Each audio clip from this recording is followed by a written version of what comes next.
bonsoir à tous et bravo, vous êtes héroïques d'être encore là, de ne pas avoir fondu complètement dans la canicule. Aujourd'hui, je suis ravie de vous voir. Ouh. On a espéré tous ne pas rester C'était le sourds. premier gag de la soirée. Attention parce que je vais rire plus fort, hein. Vous allez arriver à baisser. Alors, pour commencer, pour se mettre en forme, pour me réveiller moi personnellement, qui cuit depuis 3 jours ici, et pour être certain que ça arrive, je vais vous demander de tous vous lever et de me faire, à moi, mais aussi à Julien Perron, organisateur de ce festival, une énorme standing ovation. Alors allez-y, donnez tout. C'est parti. Ouais. Super. Bravo. Bon, bah c'est génial. Merci, vous êtes formidables. Ah, il s'arrête plus. Génial. Je peux rentrer à la maison, c'est fait ça. Merci, je vous invite à vous asseoir. Je m'appelle donc Corinne Cosseron. Je préside aujourd'hui l'Institut des sciences du bonheur qui regroupe à la fois cette école internationale du rire qui a été créée en 2002, qui était la première de ce type au monde, et le Centre d'application de psychologie positive aussi, et l'école des méditations, puisqu'il y a des tas de manières de méditer. Et dans ce cadre-là, donc on s'occupe effectivement de rire thérapeutique, de rigologie, et on intervient à la fois dans le secteur médico-social, dans les entreprises et dans l'enseignement. C'est pour ça qu'on est là ce soir.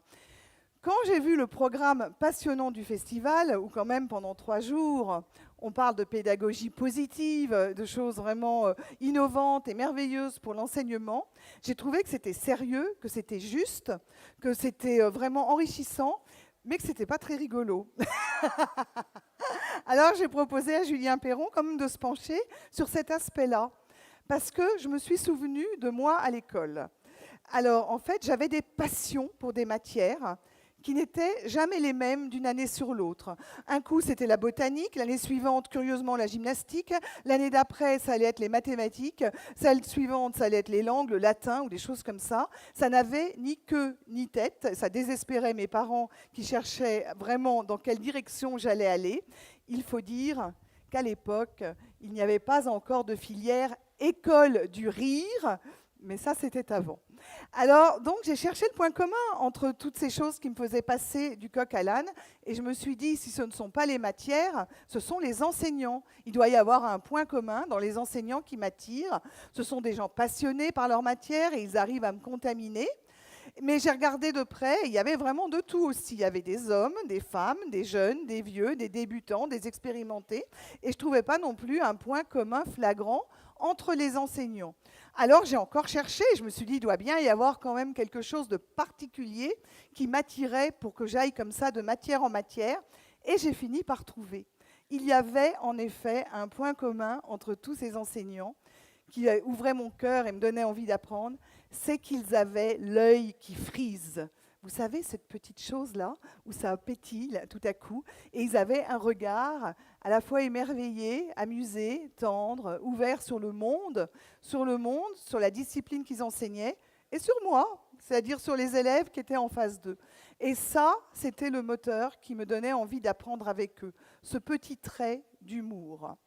Donc, je me suis dit, est-ce que, maintenant qu'on fait énormément d'études scientifiques sur ce qui fonctionne et sur ce qui ne fonctionne pas, maintenant qu'on colle dans des IRM fonctionnels des tas de gens, y compris Mathieu Ricard en train de méditer pour voir ce qui se passe dans le cerveau, est-ce que la science nous dit, oui ou non, que le rire, ou l'humour, ou le sourire, ou la bienveillance vont avoir un impact sur la qualité de l'enseignement et sur ce qu'on va retenir et mémoriser? Y a-t-il véritablement un rôle du rire, de l'humour et du sourire sur l'apprentissage? Et c'est de ça dont je vous propose de parler dans l'heure qui vient, interrompu par quelques petits exercices quand même, parce que nous sommes rigologues, et qui sera clôturé surtout par le plus grand éclat de rire du festival. J'ajoute qu'à ce plus grand éclat de rire, je vais peut-être prolonger, pour ceux qui le désirent, de 10 minutes, un quart d'heure par une vraie séance de rire, même petite, même là. Je vois qu'il y en a qui sont déjà contents. Et ça sera pour exprimer toute ma gratitude aux bénévoles extraordinaires de ce festival qui ont couru pendant 3 jours et qui ont été partout.